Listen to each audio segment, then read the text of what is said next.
तव कथामृतं तप्तजीवनं कविभिरीडितं कल्मषापहं श्रवणमंगलं श्रीमदाततं भुवि गृह्णन्ति भूरिदा जनाः।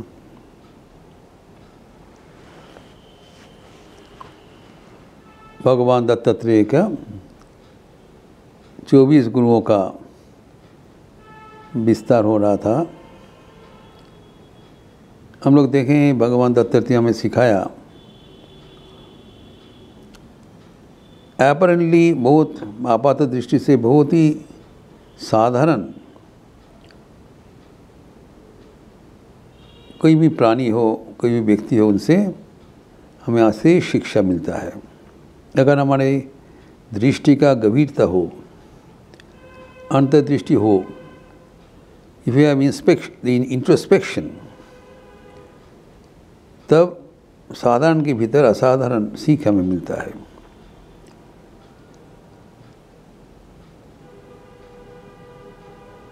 किसी द्वादश गुरु से उन्होंने किया है षटपद मधुमक्षी का,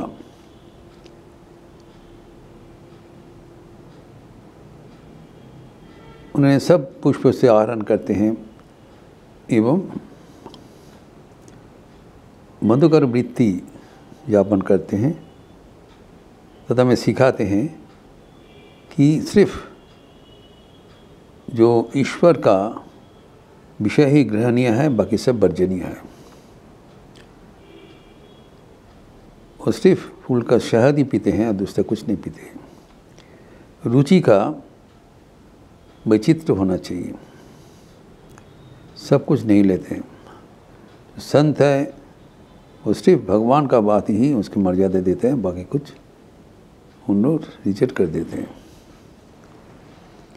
फिर आगे हम देखे हैं कि हाथी, हिरन एवं मछली में एक एक इंद्रियां का वश होकर किसी अपना विनाश बुलाते हैं। हाथी जैसे स्पर्श इंद्रिय है, हिरन श्रवणेन्द्रिय है, मछली रसनेन्द्रिय है। एक एक इंद्रियों का वशवर्ती होकर वो जीवन को विनाश की ओर ले जाते हैं। फिर हमारे मनुष्य के भीतर पंच इंद्रिय सक्रिय है, कितना कठिन है। इसलिए होशियार होके सर्वदा जागरूक होकर हमें हमारे लक्ष्य के ओर जीवन को ले जाना बहुत ज़रूरी है। तो षोडश जो गुरु था वो हम लोग देखे हैं कई बार, पिंगला वेश्या। वो जब कोई धनी व्यक्ति का आशा में पूरा रात चला गया, तब सब आशा छोड़ दिया एवं अपना जितने भी धन था वो सब लुटा के भगवान के ओर चले गए। उनसे दत्तात्रेय की सीख मिला है, आशा ही परमम दुखम नैराश्यम परमम सुखम। हम जगत का इंतज़ार करते हैं, करके सारे दुख इकट्ठा करते हैं। जब सब कुछ छोड़ के भगवान का इंतज़ार करें, भगवान हमारे पास उपलब्ध है, तो अगर उसके इंतज़ार करें तब जीवन पूर्ण हो जाएगा। इसके आगे सप्तदश जो गुरु का बात आया है वो है कुरर पक्षी। ये सब श्रीमद् भागवतम में है। इसको काइट कहलाता है, चील। तो आकाश में जो विचरण करते हैं, स्काईलार्क, स्वाधीन ओर से विचरण करते हैं, आनंद में चलते हैं। लेकिन जब उनके मन में कुछ संग्रह का आसक्ति रहता है, तब उनका जो नतीजा कितने दयनीय हो जाता है, इसी का उल्लेख करके दत्तात्रेय उनको गुरु बनाया। उन्मुक्त आकाश में शंखचील उड़ते हैं, लंबा उड़ान देते हैं,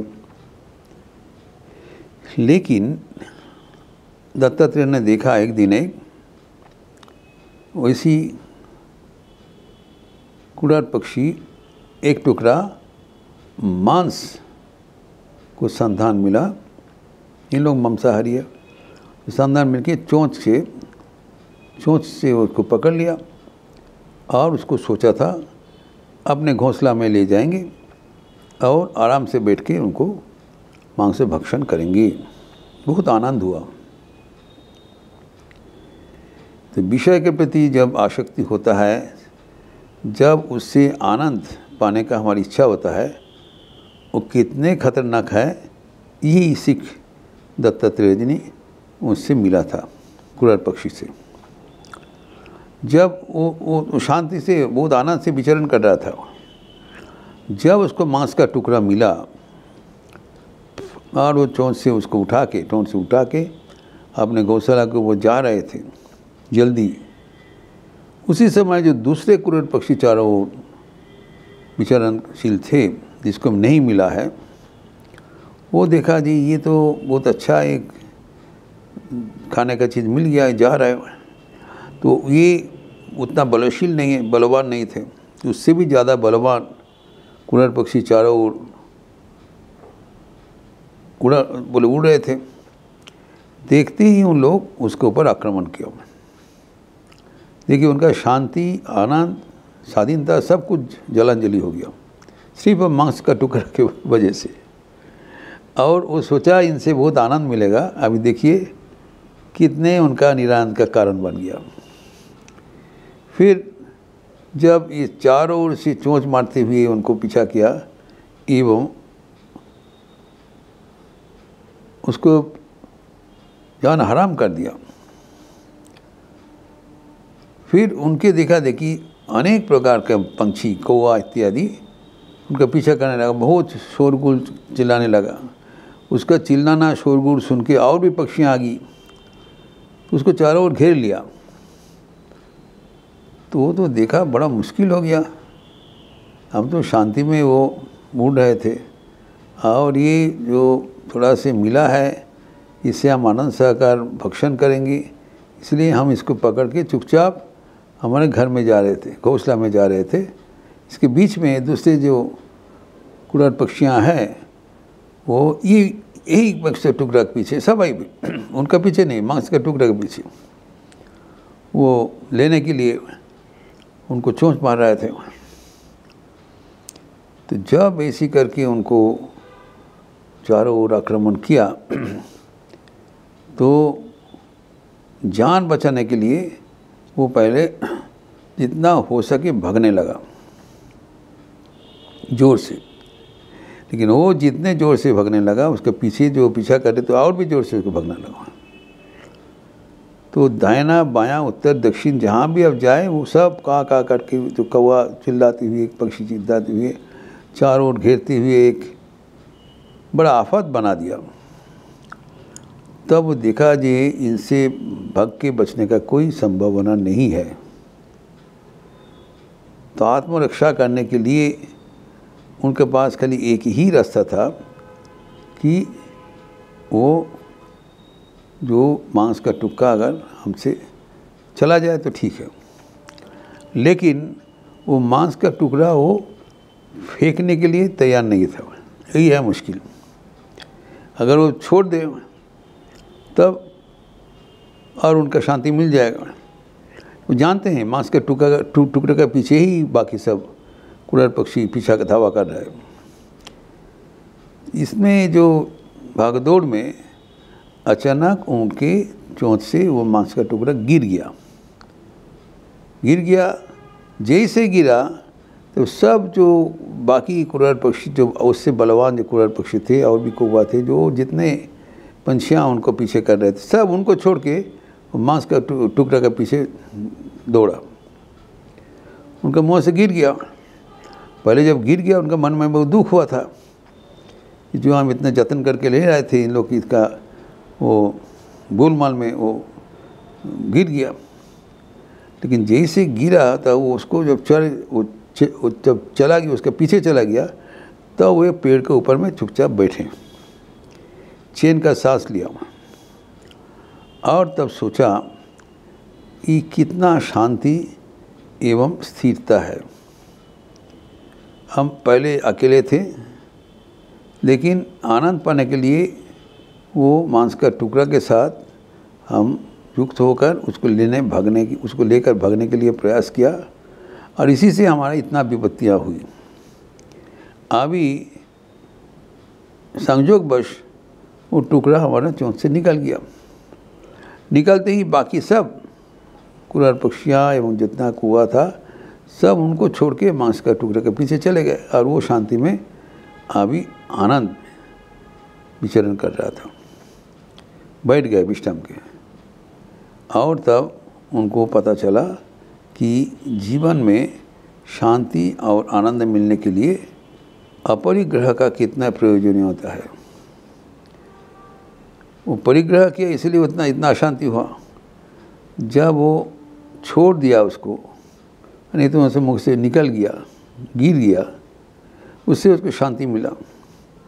ये उनका बड़ा सीख मिला कि संग्रह ही दुख का कारण है और अपरिग्रह सुख का कारण है। जो दूसरा किसी से वो निर्भरशील नहीं है, वो विषय का त्याग कर दिया। हम लोग सोचते हैं कि भोग करने से हमारे आनंद मिलता है, विषय के साथ इंद्रिय का युक्ति से आनंद मिलता है। ये गलत है। हमारे उपनिषद कहते हैं त्यागी नहीं कि अमृतत्व मानसु by renunciation alone the immortality is attend.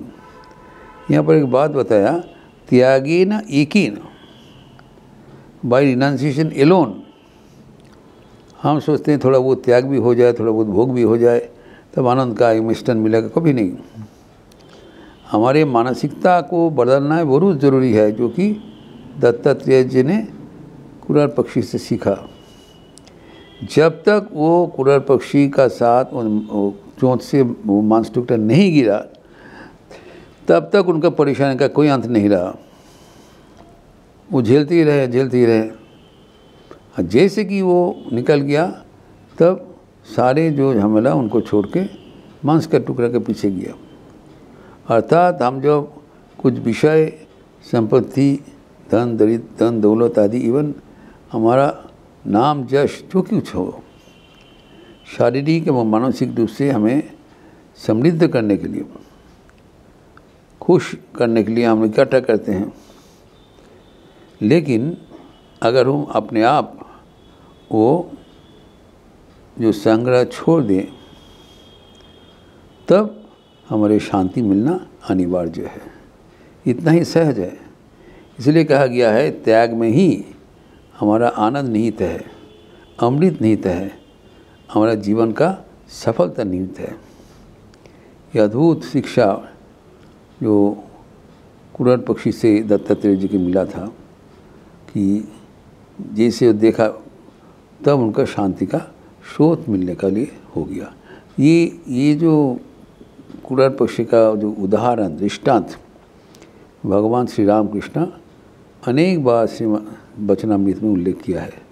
ये हमारे बड़ा सीख है कि जब विषय वस्तु का हम छोड़ देते हैं, उससे आनंद मिलेगा, ग्रहण से आनंद नहीं मिलेगा। फिर आगे का जो प्रसंग, परवर्ती जो गुरु है, बालक, उसका चर्चा हम अगले दिन करेंगे। ओम शांति शांति शांति। हरि ओम तत्सत। श्री राम कृष्णार्पणमस्तु।